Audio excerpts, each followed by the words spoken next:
सरू में आ गया है एक बहुत ही धमाकेदार ट्विस्ट।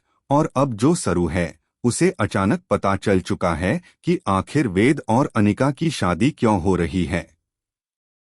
यह राज अब सबके सामने आने वाला है और इसे सुनकर हर कोई चौंक जाएगा। जी हाँ, असल में यहाँ पर सरू ने एक पल के लिए सोचा था कि शायद सब कुछ ठीक है, लेकिन जब उसने चरण और अनिका को आपस में बात करते हुए सुना तो उसका दिल धक से रह गया। चरण, जो अब तक अनिका को अपनी पकड़ में दिखा रहा था, कहता है, तुमने उस वीडियो का गलत फायदा उठाया है और अब मैं जो कहूँगा तुम्हें वो करना पड़ेगा। अब इस पर अनिका का गुस्सा फूट पड़ता है। वह कहती है, तुम्हारा दिमाग खराब तो नहीं हो गया है, और उसकी आवाज में वह गुस्सा साफ सुनाई देता है। इसके बाद चरण उसे शांत करते हुए कहता है, नहीं नहीं, मेरा दिमाग नहीं खराब हुआ।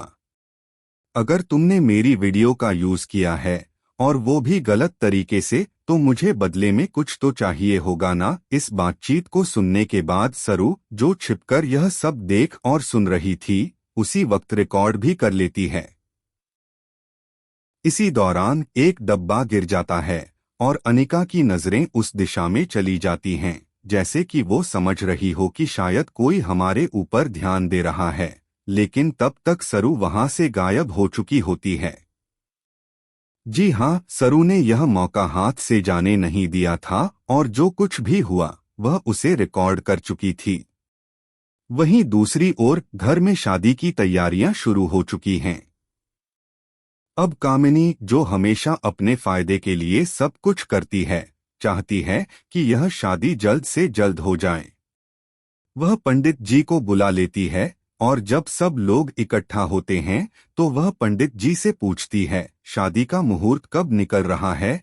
उसका मतलब था पहले सगाई का और फिर शादी का।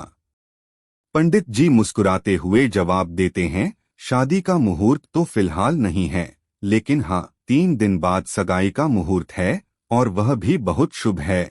यह सुनकर तारा को बड़ा शौक लगता है।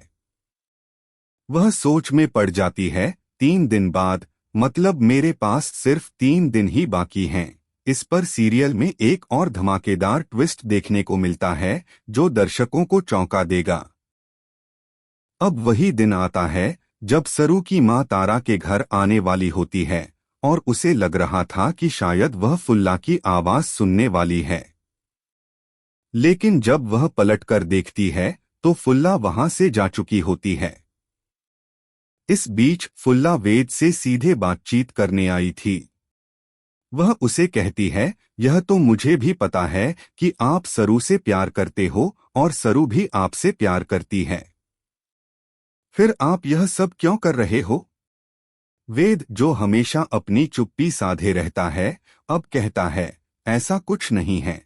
लेकिन फुल्ला नहीं रुकती। वह कहती है, मुझे पता है, सालों पहले सरू के बाबा ने भी यही किया था और आज आप भी वही कर रहे हो। आपकी मजबूरी है ना। अगर हम सरू के पापा से पूछेंगे तो वह भी यही कहेंगे कि उनकी मजबूरी थी, उस दिन उन्हें छोड़ना पड़ा था। इस वार्ता के बाद सीरियल में जबरदस्त हंगामा मच जाता है, क्योंकि अब हर किसी के सामने सच आने वाला है।